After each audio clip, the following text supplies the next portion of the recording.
Tomás de Aquino nace en Italia, en el castillo de Rocaseca, en el año 1225.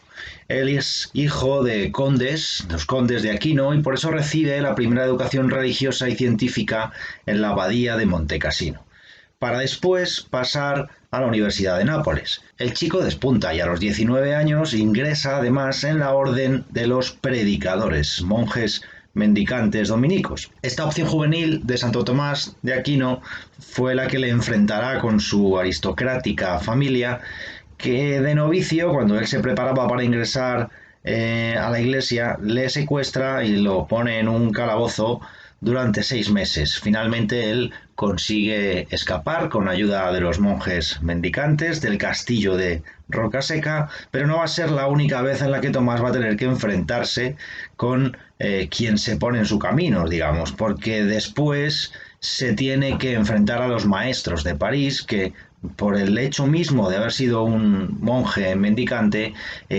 quisieron impedirle que impartiera clases en la universidad. El caso es que, por indicación de Fray Juan Teutónico, maestro de la orden, termina sus estudios en París y en Colonia después, y lo hace bajo la guía de Fray Alberto Magno, el gran Alberto Magno, que es el que le convence de la necesidad de estudiar en profundidad la filosofía de Aristóteles, a quien Tomás de Aquino se refiere en sus obras como el filósofo, puesto que para ellos era el filósofo de la razón. El caso es que a lo que se dedica finalmente es a la teología, y a los 32 años es maestro de la cátedra de teología en París. En Tomás, la palabra de Dios, es decir, la escritura, tiene una primacía sobre las otras disciplinas y las otras ciencias, desde luego, y allí se dedica a hacer de la oración la fuente más fecunda de todas sus investigaciones.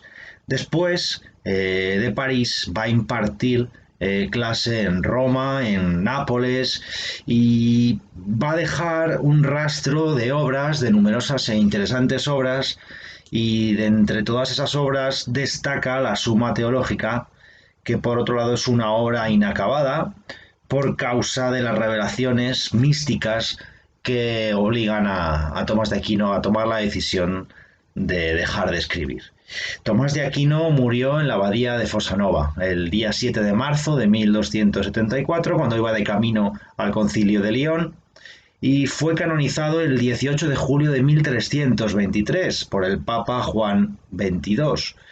San Pío V, el 11 de abril de 1567, lo declara doctor de la Iglesia, y León XIII, el 4 de agosto de 1880, lo proclama patrón de todas las universidades y escuelas católicas. Las obras auténticas de Tomás son cerca de unas 60, un buen número de otros escritos dudosos también le han sido atribuidos a lo largo de los siglos. Dos de los géneros que él más ha trabajado son el comentario de textos y la cuestión de la disputatio, la cuestión disputada. Reflejan estos los modos de enseñanza más usuales en la escolástica y en la universidad en aquella época, basados en la lectio y la disputatio. Los más notables de estos trabajos son, por ejemplo, el comentario a las sentencias, el comentario al De Trinitate de Boecio, y finalmente esa Suma Teológica que él escribe entre los años 1265 y 1273. Es una obra, como decimos, inacabada, y este es el tratado que habitualmente es considerado como la obra maestra de Tomás de Aquino. Se trata de una obra pensado no tanto contra los errores que podían cometer los infieles, sino como una instrucción para los principiantes, para los novicios o no novicios, pero una instrucción para la iniciación, digamos, en la verdad católica. Esta obra está dividida en 3 partes, la segunda a su vez está dividida en otras 2, y, como decimos, acaba abruptamente en la cuestión 90 de la tercera parte. El suplemento que frecuentemente le sigue en las posteriores ediciones, pues no es nada más que una compilación de textos tomados del comentario a las sentencias que los discípulos de Tomás seleccionaron y arreglaron más o menos de acuerdo con lo que habría sido el plan de esa parte inacabada.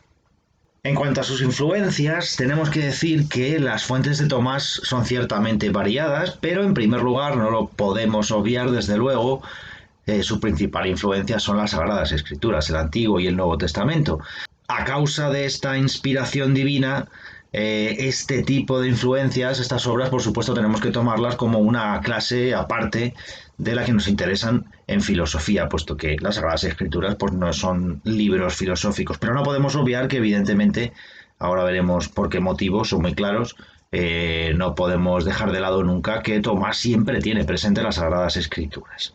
Ahora bien, además de las Sagradas Escrituras, está también el pensamiento de los padres de la Iglesia, de los primeros autores cristianos, que desde un punto más o menos filosófico, pues quisieron acercar esa racionalidad de la filosofía al cristianismo. Estamos hablando entonces de autores como Ambrosio, Jerónimo, Gregorio el Grande, Boecio, Orígenes, el Pseudo Dionisio, Juan Crisóstomo, Nemesio, Juan Damasceno, Anselmo, Pedro Lombardo y aquel a quien Tomás califica del egregius, que es el egregio, significa sobresaliente, que no puede ser otro que Agustín de Hipona. Y entre los autores no cristianos, pues está clarísimo, no se nos puede pasar desde luego, que la principal influencia filosófica de Tomás de Aquino es sin duda Aristóteles. Este fue el que más le influyó. De todas las obras de Platón, Tomás solo conocía una, solo conocía el Timeo, y no era una obra muy asimilable a la doctrina cristiana.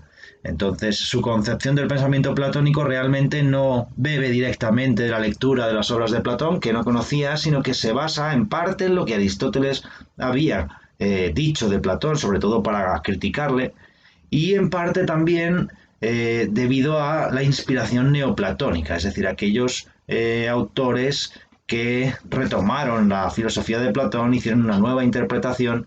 Plotino es el principal representante de ellos, pero entre ellos también tenemos que situar a Boecio e incluso de alguna manera también a Agustín de Hipona, por supuesto. Aquí en este grupo también incluimos al Pseudo Dionisio e incluso a Próclo. En cuestiones de ética, lo que destaca en Tomás es la influencia, desde luego, del pensamiento estoico. O sea, que decir que solo Aristóteles lo que le influye de la filosofía griega no es del todo cierto, porque su ética es verdad que contiene nociones, ideas y cosas muy asimilables a la filosofía estoica, como puede ser, por ejemplo, el concepto de providencia, como veremos después. Esto además se nota porque son temas que algunos estoicos como Séneca y Cicerón trataron y probablemente podamos asumir con cierta facilidad que Tomás de Aquino pues también está influido por autores como estos, Séneca y Cicerón. Más tarde también fueron influyentes una serie de pensadores judíos fuera del ámbito del cristianismo o islámicos dentro del ámbito del islam. Estamos hablando de Maimónides y de Avicena. Avicena en concreto era marcadamente neoplatónico.